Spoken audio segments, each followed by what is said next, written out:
BumbleBee, the 2018 Transformers movie prequel reboot thing. Now let's get this out of the way first. This movie is a ton of fun. Easily the best live-action Transformers movie that's been produced so far. And that's not exactly a high bar, but hear me out. The scope of the movie is a lot smaller, having only 3 really prominent robots during the majority of the runtime. This gives the movie a lot more focus and personality outright. It really feels like the movie makers are trying to sell the characters before the toys, which they certainly are trying to sell as well. I noticed at the beginning of the movie there was actually a new logo I'd never seen on a movie before. All Spark Productions, a Hasbro film. Seeing that, I kind of thought this was going to be, hey, let's sell as many toys as possible.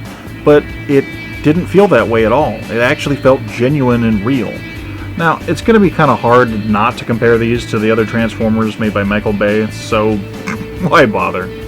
The redesigns for the Transformers in this movie have a much more Generation 1 feel to them, while still retaining some of the features that are very well known from previous films.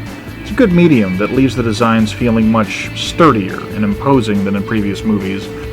The action is also much better, feeling choreographed and actually planned instead of resembling 2 broken toasters making out in a blender while being filled by someone with Parkinson's. Now that's not to say that there's not some bombastic explosions and things like that, but it's not to the point like previous movies where it would get its own billing and trailer. The human aspect of the story is also a lot more enjoyable than in previous films. Where the Witwicky characters from previous movies, like Shia LaBeouf's character, were annoying and cringy, Charlie, the human protagonist, is far more palatable than in previous characters in her shoes. Played by Haley Steinfeld, Charlie feels like a believable, awkward teen growing up in the late 80s. A few story-related things feel a little bit token, but for the most part it's pretty natural. As with previous entries and movies at large lately, there is a token celebrity, that being John Cena in this particular movie. Though he does have a lot of character in his own right, and says one of the most satisfying lines regarding Decepticons and the fact that they're named by definition kinda sounds like you shouldn't trust these guys. It's just something that fans of Transformers have wanted to say for years, and it is kind of nice to hear it come from someone like John Cena.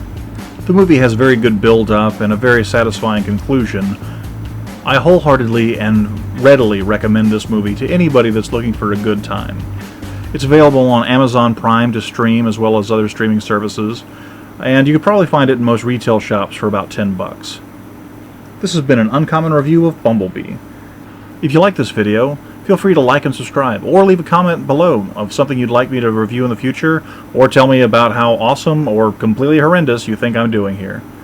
I am the Uncommon Writer, and I'll see you next time.